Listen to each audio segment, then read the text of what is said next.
Vamos abrir lá em Mateus capítulo 6. Mateus capítulo 6, do verso 5 ao verso 8. Mateus 6, do 5 ao 8. Hoje eu quero trabalhar com vocês dentro daquele tema sobre o temor do Senhor. Nós vamos trabalhar hoje. Aí, Emerson, memoriza aí, Emerson. O antídoto de Deus contra a dinâmica da tentação, tá? E depois eu te mando pelo zap. Então, assim, nós vamos hoje trabalhar o primeiro antídoto. Você pode estar perguntando: como eu vou me fortalecer no temor ao Senhor contra as tentações, seja do meu coração, seja de Satanás? Como é que eu vou fazer isso? Hoje aqui está a primeira resposta, está nesse texto que vai do verso 5 ao verso 8. Diz assim a palavra: e quando orardes, não sereis como os hipócritas, porque gostam de orar em pé nas sinagogas e nos campos das praças, para serem vistos dos homens. Em verdade vos digo que eles já receberam a recompensa. Tu, porém, quando orares, entra no teu quarto e, fechada a porta, orarás a teu Pai que está em secreto, e teu Pai que vem em secreto te recompensará. E orando, não useis de vãs repetições, como os gentios, porque presumem que pelo seu muito falar serão ouvidos. Não vos assemelheis, pois, a eles, porque Deus, o vosso Pai, sabe o de que tendes necessidade, antes que lhe o peçais. Vamos orar. Senhor, esse texto tão maravilhoso, tão esclarecedor, que o Senhor possa agora aplicar aos nossos corações, às nossas mentes, para fortalecer o temor, a reverência ao Senhor, a consideração ao Senhor em toda a nossa caminhada.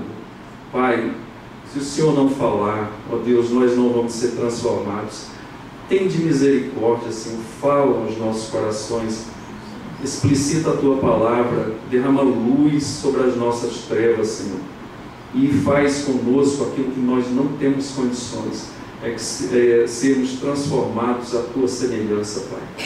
Ó Deus, nesta noite nós pedimos humildemente isto, e já Te agradecemos, porque o Senhor é um Deus e um Pai misericordioso e amoroso para com os Teus filhos.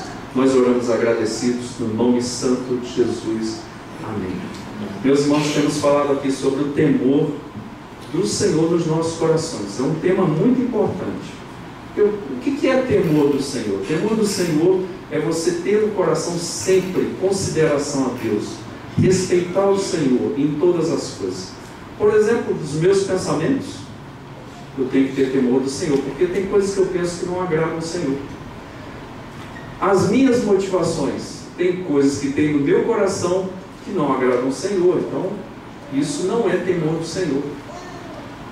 Coisas que saem dos meus lábios podem não agradar ao Senhor e podem levar ao pecado e coisas similares. Então, meus irmãos, o temor do Senhor é isso. Nós temos constantemente, tudo que formos fazer, falar, pensar, nós devemos perguntar: Deus tem se agradado disso? Essa forma de eu agir tem agradado ao Senhor? Essa forma de eu ser tem dado glórias ao Senhor? Como diz em Mateus, no capítulo 5, anteriormente, no Sermão do Monte ainda, que Jesus Cristo fala que nós somos o sal da terra e a luz do mundo, que as vossas boas obras glorifiquem o Pai Celestial. Que nós sejamos o quê? Luzeiros no meio das trevas, para mostrar a glória do Senhor, mostrar que Deus existe, mostrar que Deus está conosco. Portanto, isso é temor do Senhor.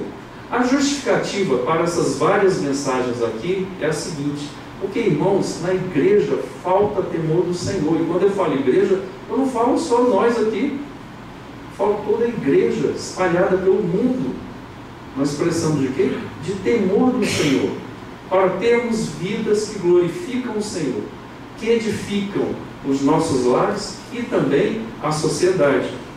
Portanto, meus irmãos, nós temos visto aqui dois tipos de tentação que tem na Bíblia: tentações internas, que vêm da onde? Do pecado do nosso coração. Tiago fala que a cobiça, quando ela é colocada e alimentada no nosso coração, gera o pecado, e o pecado vai gerar morte. Então, a primeira tentação, imagine se não houvesse caos de Satanás no mundo. Essa tentação já seria o que? Suficiente para que nós pudéssemos fazer coisas erradas contra o nosso Deus, pecar e muitas vezes andarmos como se Deus não existisse. Nós temos visto o exemplo de Davi aqui. Davi, a Bíblia diz que é um homem segundo o coração de Deus, um homem profundo na palavra. Irmãos, um homem que escreveu mais de 70 salmos, um homem profundo, um adorador, um homem que se arrependia com facilidade. Mas Davi, num vacilo, ele vai passear, deveria estar na guerra, olha Batseba tomando banho, contempla, deseja, e aí o que acontece? Traz aquela mulher, se deita com ela, e ali a mulher fica grávida. Depois vocês já sabem da história. Davi tenta trazer Urias, o marido dela, para dizer que o filho era dele. Não tinha teste de DNA na época, né? Então toma que o filho é teu. Depois ele coloca Urias na frente da batalha e mata Urias covardemente. Um homem segundo o coração de Deus. Aconteceu isso. Não pense que eu e você estamos imunes a essas coisas. Você já ouviu falar dentro da igreja pessoas, né, que você caminhou com essas pessoas e falou: nossa, ela está falando cada coisa contra Deus, está fazendo cada coisa estranha, nem parece que essa pessoa se converteu. Pois se alguém tirasse uma foto ou fizesse um filme de 1 ano na vida de Davi, só ia ver o quê? Coisas que desagradam o Senhor. Detalhe, volto a repetir, um homem segundo o coração de Deus, um homem profundo, um adorador. Aconteceu isso. Não pense que com você vai ter uma imunidade. Não, nem eu nem você. Deus quer que nós andemos com o temor dele no coração. E tem a tentação externa. Nós temos vários tipos de tentação externa, mas nós temos falado aqui da tentação externa do diabo. O diabo, ele nos tenta. Ele tenta tirar de nós a nossa caminhada com o Senhor, a nossa alegria com o Senhor, a nossa intimidade. Irmãos, uma das coisas mais lindas que tem na vida de um crente, ele é se ajoelhar e adorar o Senhor, glorificar, falar com Deus, ouvir a voz de Deus, cantar nesse louvor maravilhoso, né? Que Deus foi glorificado aqui, os irmãos foram usados por Deus. Nós temos comunhão com o Senhor. Você poder estar ali na presença de Deus, caminhar com Deus, isso não tem preço. Mas é exatamente o que acontece quando nós deixamos as tentações entrarem no nosso coração, tentações externas. Irmãos, quem foi tentado por Satanás, no domingo passado nós pregamos, capítulo 4 de Mateus, o próprio Filho de Deus. Satanás tenta Jesus ali de maneira sutil para tentar levar Jesus ao pecado. Detalhe, o velho Adão, que é o Adão, que tinha um professor meu, tomara que ele esteja lá no céu, Adão, né? Tinha um professor meu de teologia sistemática que fala: eu vou encontrar o Adão lá e eu vou conversar com ele, né? E tem mulher que está falando: eu vou conversar com Eva, eu tenho regra das mulheres por causa dessa Eva, dores de parto por causa dela. Ok, tomara que ela esteja lá.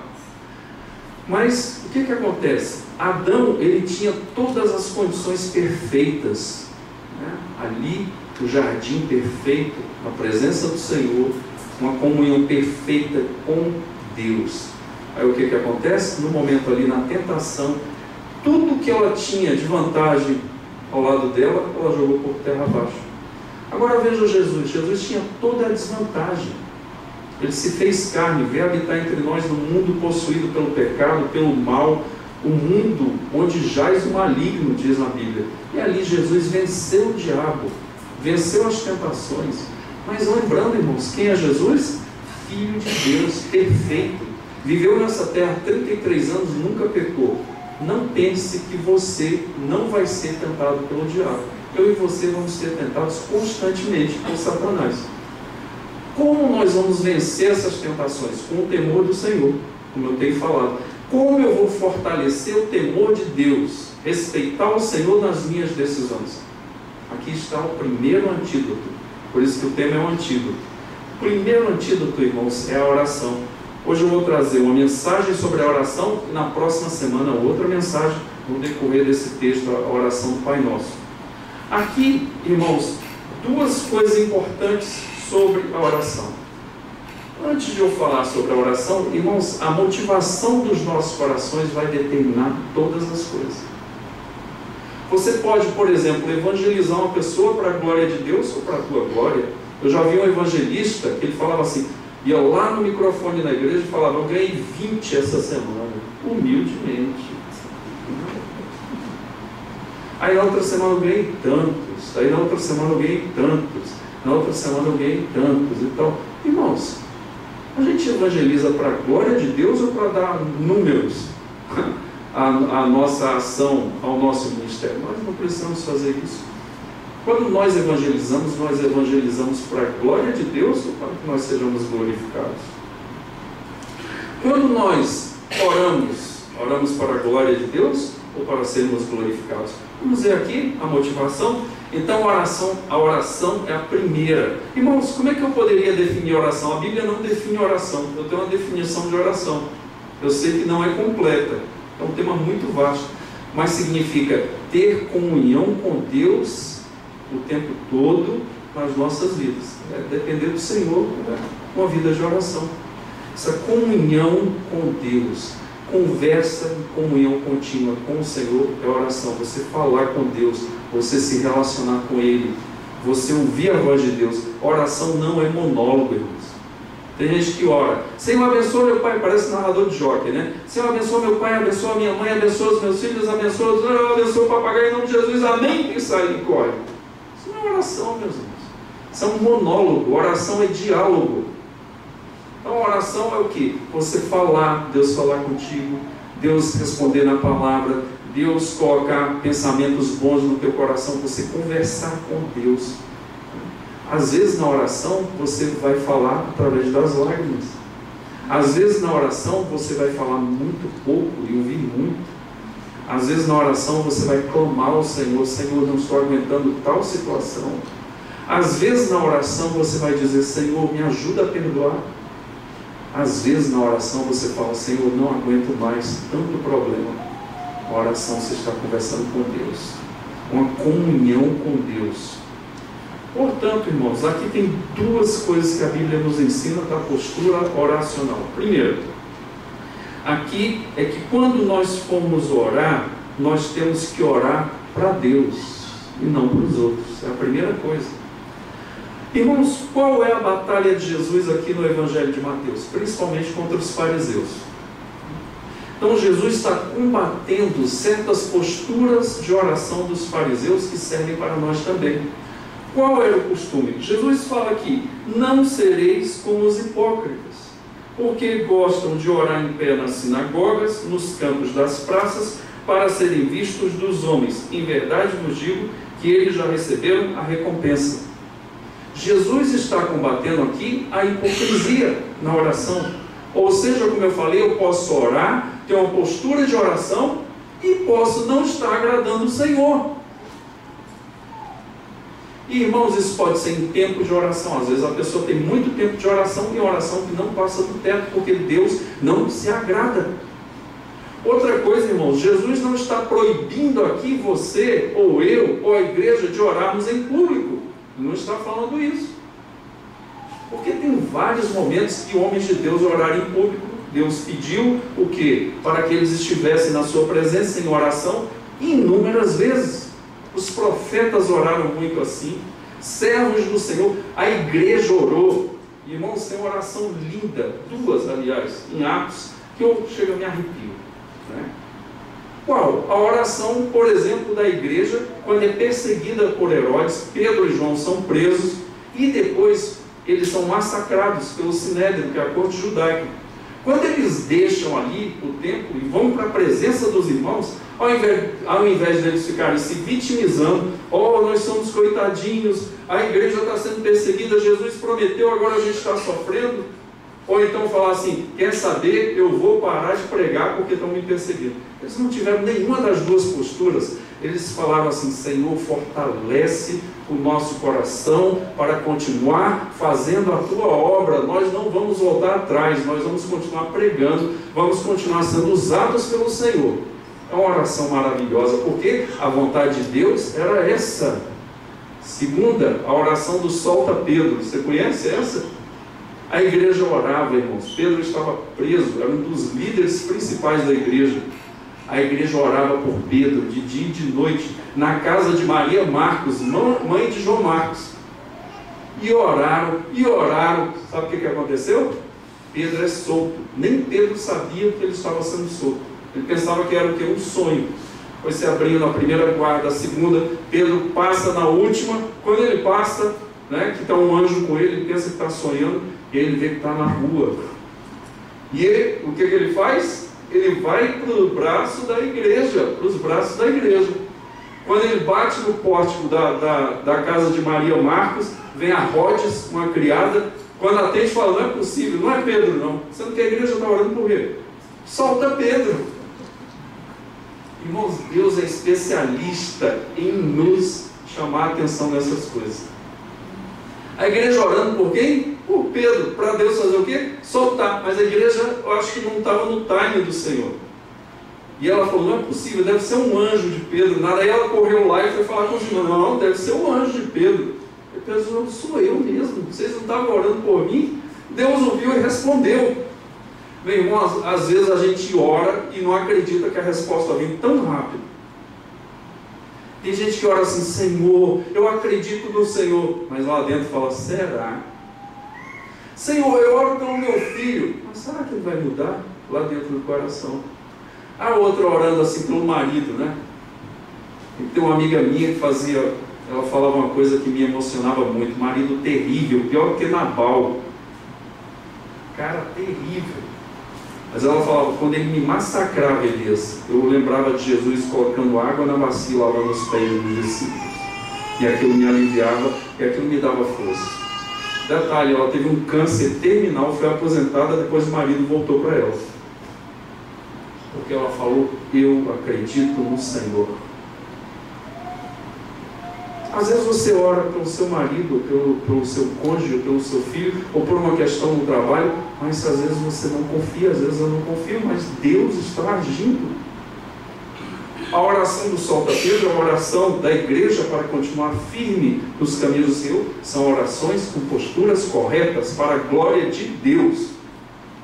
Tem outras pessoas que estão orando há anos e Deus não vai responder porque não é oração segundo a vontade de Deus, e Deus não responde essa oração. Tem crente que para numa parte da Bíblia e não pega a outra, aí fica no meio do caminho e não entende por que a oração não está sendo respondida. Tudo quanto pedidos em oração, crendo recebereis. A pessoa fala: é aqui que eu estou. Tudo é tudo. Aí vai pedir tudo. Sendo que lá em 1 João 5, 14 e 15, segundo a vontade de Deus, essa oração é respondida e você já pode contar a vitória. A primeira coisa que Jesus chama a atenção aqui na nossa postura de oração para nos fortalecer contra as tentações, sejam internas ou externas, é o quê? É orar para a glória do Senhor, não para ser glorificado. Não usar a oração para fins proveitosos. O que os fariseus faziam? Faziam muitas orações. Por exemplo, Jesus fala pelas viúvas, longas orações, mas o coração deles estava longe daquela viúva, estava longe das pessoas. Portanto, é a oração que não é para a glória de Deus. E diz aqui na palavra, no verso 5, que eles já receberam a recompensa. Qual é a recompensa? Ser glorificado pelos homens. A pessoa que é aplaudida pelos homens e não por Deus já recebeu a recompensa dela, o aplauso dos homens, mas não passa do túmulo esse aplauso. Às vezes demora muito pouco. James Dobson, um psicólogo cristão, ele disse que quando ele voltou na universidade que ele estudou, acho que ele foi tenista, bom tenista. Quando ele voltou, os troféus dele estavam todos no lixo, estava passando ali uma reforma naquela universidade. E quando ele foi pegar os troféus dele, estavam todos jogados no lixo. A glória dos homens é passageira, os olhos dos homens são passageiros, as medalhas dos homens são passageiras, o reconhecimento dos homens são passageiros. Portanto, irmãos, Deus está falando que a pessoa já recebeu a recompensa dela, já foi visto pelo irmão, já foi visto pela igreja, já foi visto pelas pessoas. O que Jesus Cristo fala para corrigir essa postura? Ao invés de ser hipócrita, está orando para a minha glória, Jesus fala o quê? Tu, porém, vai fazer o quê? Quando orares, entra no teu quarto e fechada a porta, orarás a teu pai que está em secreto, e teu pai que vem em secreto te recompensará.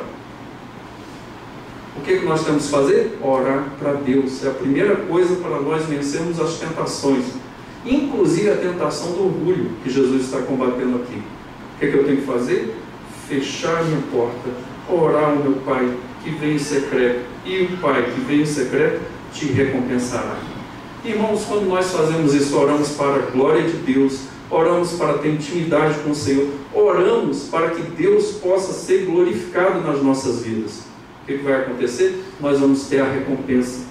Que recompensa é? Irmãos, várias recompensas. A primeira que eu julgo aqui, a recompensa da intimidade com Deus. A intimidade com Deus é formada na vida com Deus. Jesus passava tempo em oração. Jesus tinha comunhão com Deus. Eu vejo que é um grande ganho, uma recompensa do Senhor. O quê? Nós temos intimidade com Deus. Quer ver outra recompensa que Deus nos dá? Responde às nossas orações, segundo a sua vontade. O Espírito Santo é capaz de mudar as nossas motivações e responder às nossas orações. A recompensa está dada. A Bíblia diz, irmãos, que Deus é fiel e digno. Deus é fidedigno. Nós podemos orar e podemos esperar em nosso Deus. E aqui Jesus chama Deus de Pai várias vezes. Por quê? Porque é exatamente isso. Ele tem responsabilidade sobre os seus filhos, de cuidar, de tomar conta, de fazer com que os seus filhos recebam aquilo que é bom para eles. Irmãos, muitas vezes nós temos que lembrar que Deus é um Pai perfeito e Ele vai nos dar aquilo que é bom para as nossas vidas. E Ele vai responder às orações que são boas para as nossas vidas. Tiago capítulo 4, verso 3 diz que nós oramos, mas não recebemos, porque pedimos mal para esbanjar-nos em nossos prazeres. Então, podemos orar, podemos jejuar, podemos ter muito tempo de oração, mas Deus não vai responder essa oração. Por quê? Porque é uma oração para esbanjarmos nos nossos prazeres. Irmãos, nós somos de Deus, mas muitas vezes nós queremos ter carreira solo. Por exemplo, na segunda tentação do diabo com Jesus, o que ele fala? Ele sobe com Jesus ao pináculo do templo e diz assim: atira-te daqui abaixo, porque aos teus anjos está ordenado a teu respeito para que não tropece com teus pés em pedra. Jesus responde o que para Satanás? Não tentarás o Senhor teu Deus. Quantas pessoas, irmãos, que faz uma carreira solo, toma as suas atitudes, não respeita o Senhor, não teme o Senhor, desonra o Senhor, e aí depois vai orar para Deus abençoar. Já viu isso? A mesma coisa a pessoa que está comendo a gordura do churrasco e falando: isso não faça efeito no meu coração, isso não entupa as minhas veias. Irmão, sabe qual é a figura que eu tenho de uma pessoa que faz isso? Quando nós fazemos isso, sabe qual é? Imagine você estar numa rodovia, na contramão, e orando para Deus te livrar da batida. Isso é tentar o Senhor. Por quê? Se você andar no seu lugar, só se o carro de lá fizer uma besteira, mas você está andando no seu lugar, você não está fazendo coisa errada, aí a coisa vai andar. Na vida cristã é assim também. Nós temos que orar para a glória de Deus, e aí vai vir a recompensa. Duas coisas: intimidade com o Senhor, respostas às nossas orações. Mas tem uma segunda coisa e última aqui. Jesus nos ensina a respeito da oração, da postura, das motivações da nossa oração. Está aqui no verso 7 e no verso 8. Vãs repetições. O que é? Nós não precisamos repetir de forma vã. Aqui, irmãos, outra coisa que eu tenho que esclarecer. Jesus não está falando contra repetições. Está falando contra o quê? Vãs repetições. E ele diz aqui: orando, não useis de vãs repetições, como os gentios, porque presumem que pelo seu muito falar serão ouvidos. Eu já vi crente falando assim para mim: isso é um absurdo. Eu vou orar, eu vou colocar Deus na parede. Eu falei: você é forte demais. Vou colocar Deus na parede e vou ficar aqui, ele vai ter que me responder, igual Jacó. Texto fora do contexto vira pretexto. Tem crente que anda com a tesoura na mão, irmão, isso é espiritual, vai recortando a Bíblia. Corte o recorte. Ele vai pregando onde ele quer. Tem um quadro do Snoopy muito interessante, que é mais ou menos isso que eu estou querendo dizer aqui. Que ele faz o que? O minduim. Né? Vocês conhecem o minduim, né? São assim, tá? Então tudo da minha idade aí, que bom.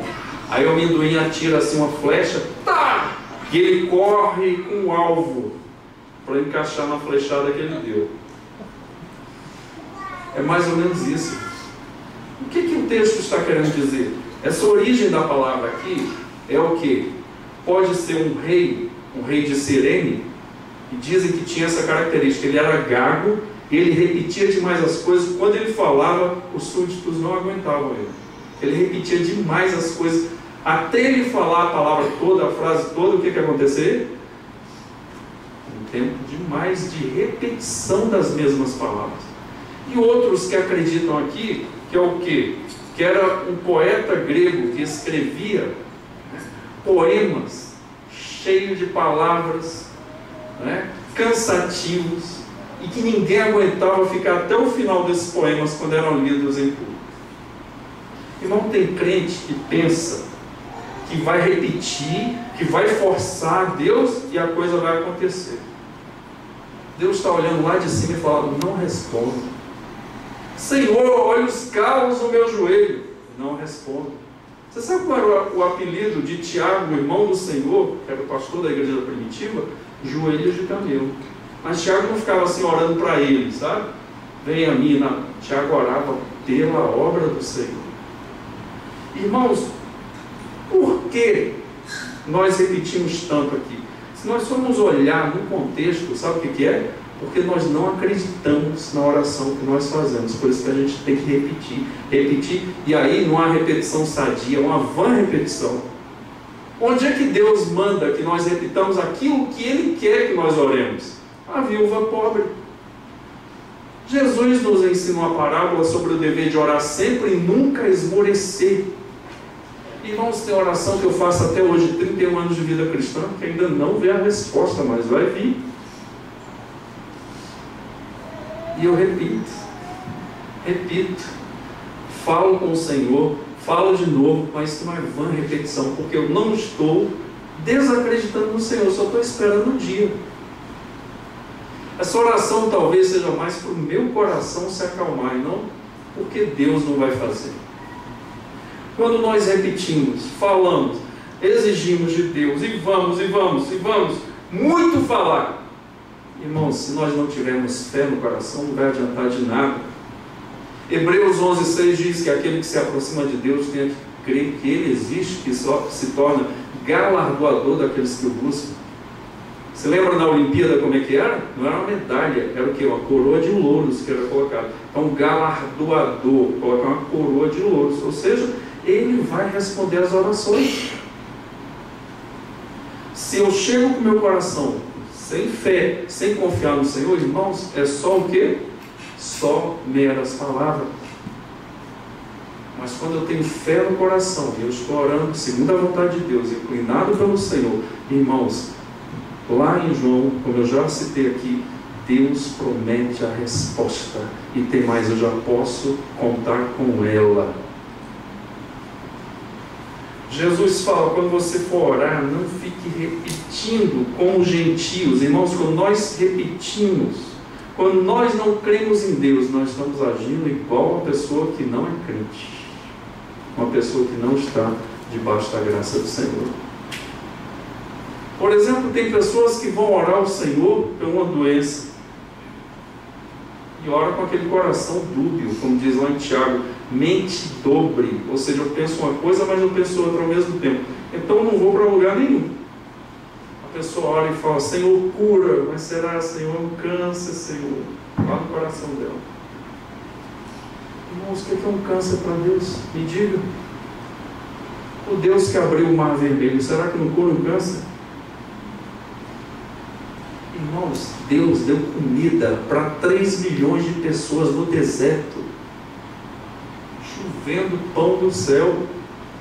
Será que ele não consegue ou ele não é capaz de resolver o teu problema? E ressuscitar? Deus usou o profeta Elias para ressuscitar o filho da viúva de Sarepta. Irmãos, ressuscitar é uma coisa muito poderosa, não é? Eu era encomendador de alma de uma igreja, era eu e um diácono. Todo enterro que tinha, eu era escalado para ir para esse enterro. E eu brincava com Deus assim, no meu coração, falava: Senhor, será que é hoje que vai ressuscitar um morto? Porque, irmão, enterro é difícil. Cada coisa que eu já passei em enterro, já imaginou chegar e enterrar uma criança de 4 anos com a mãe deitada em cima do caixão e falar assim: se for enterrar meu filho, vai me enterrar também. Eu ter que sair da capela e orar ao Senhor: Senhor, eu estou aqui, eu preciso fazer esse enterro. Eu e o coveiro precisamos. Senhor, acalma o coração dessa mãe, por favor. Quando eu voltar, a mulher está lá sentada, eu poder pregar e o enterro proceder. Sabe o que é chegar no dia que tem o DFTV na capela?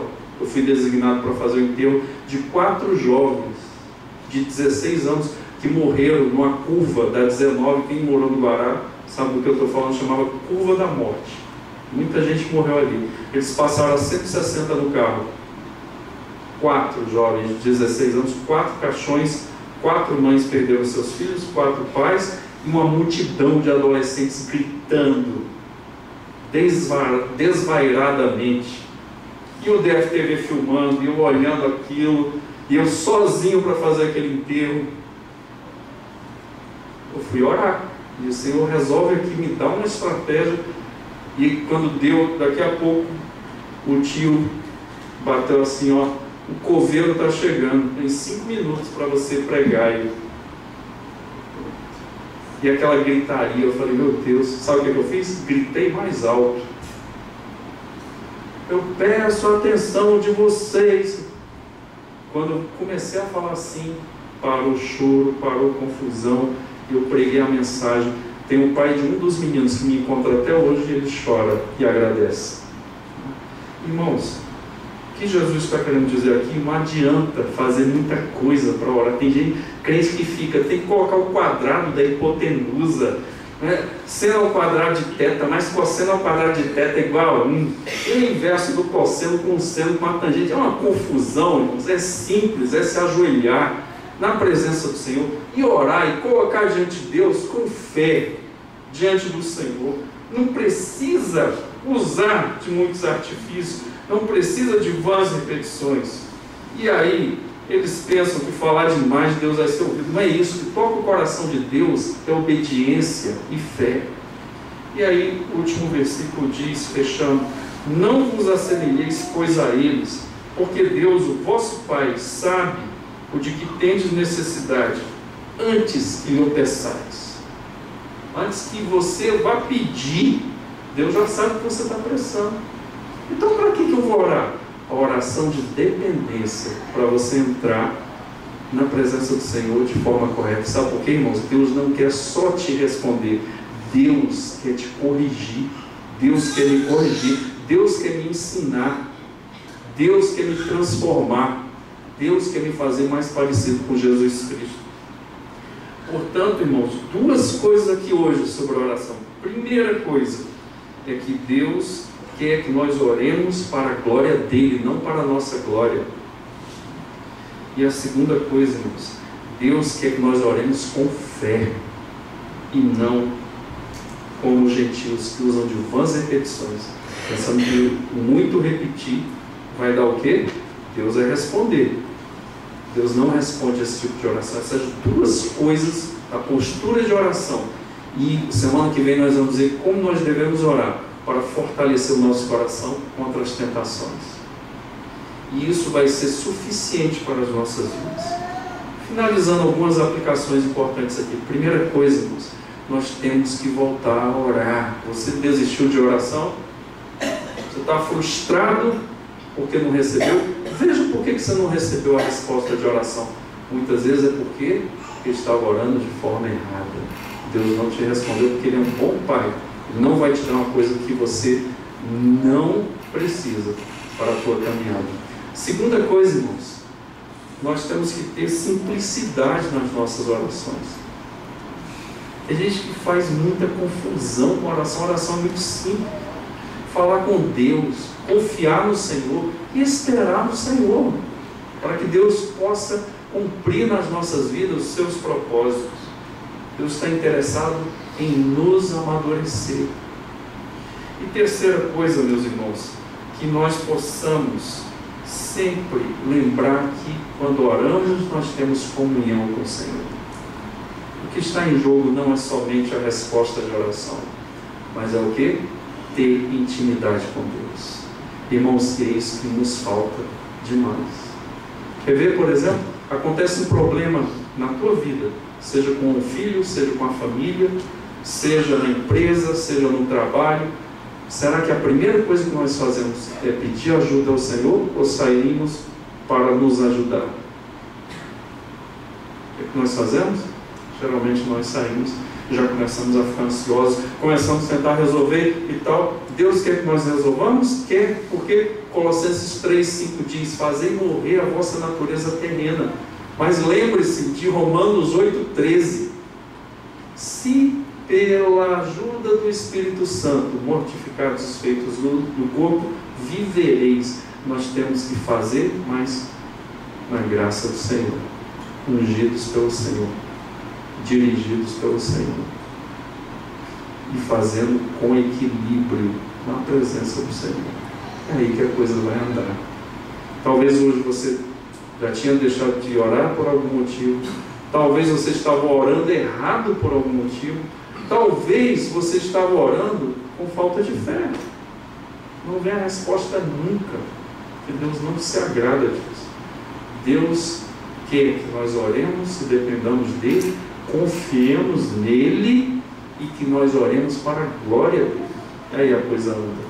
Deus responde, Deus aumenta a nossa fé, Deus nos amadurece e nos protege contra as tentações. Que nessa semana você se lembre disto. Você se lembre de orar. Você se lembre de orar com fé. Você se lembre de orar para a glória de Deus.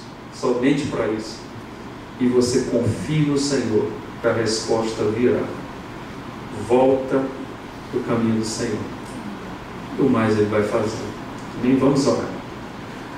Senhor, nesta noite nós queremos te adorar, porque o Senhor nos dá, ó Deus, essa arma poderosa da oração.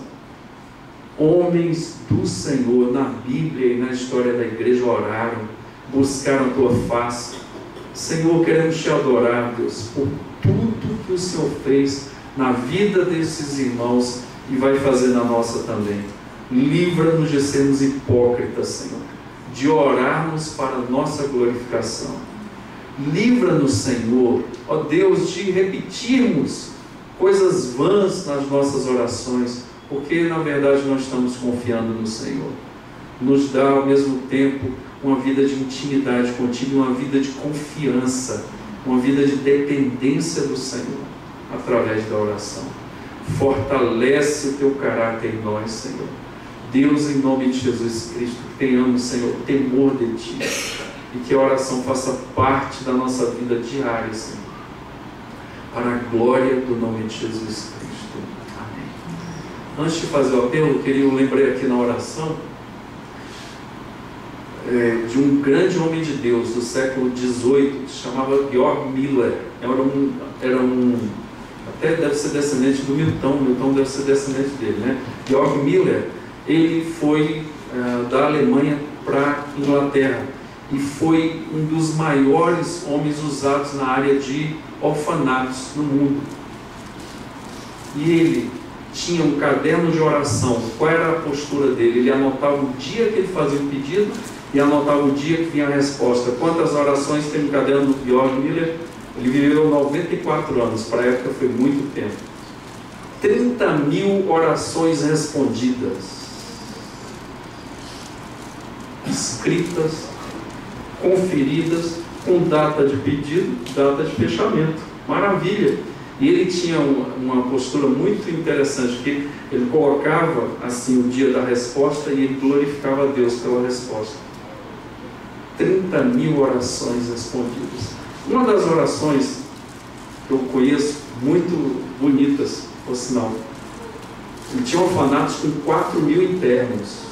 Para entender, 4.000 meninos é muito menino. Pois bem, a governanta de um dos orfanatos veio para ele e falou: olha, não tem pão hoje nem leite para os meninos. O que a gente vai fazer agora? Põe os meninos à mesa e vamos orar agradecendo pelo alimento. E ela conhecia ele, né? Ele mandou, eu vou fazer, mas não estou acreditando não. E foi, colocou os meninos lá. Ele orou, agradeceu o alimento, não tinha nada para os meninos. Bate na porta, porque um caminhão, na época não tinha padaria. O caminhão entregava leite e pão naquela redondeza. Quebrou o caminhão, o motorista falou: vai perder tudo. Olhou, um orfanato. Uma coincidência. Que coincidência, né? Bateu lá, olha, a gente estava passando aqui, quebrou o carro, vai perder pão, vai perder leite. Irmãos, manda para cá. Os meninos comeram, tomaram leite e glorificaram o nome de Jesus. É assim que nós temos que viver, irmãos. Você que entendeu a mensagem hoje do Evangelho para a sua vida, e você não vive sem Deus, você sobrevive. Que entrou hoje aqui, que entendeu a mensagem, Jesus é esse Jesus maravilhoso, que é uma pessoa, ele não está morto. Quem foi lá em Jerusalém já viu a plaquinha, ele não está aqui, ele ressuscitou. Jesus está vivo, e uma das funções de Jesus é ser nosso advogado ao Pai, defender a nossa causa. Tudo isso tem para nós, desde que nós creiamos que ele foi até a cruz para nos livrar do inferno, veio para nos dar acesso a Deus Pai. E é só isso.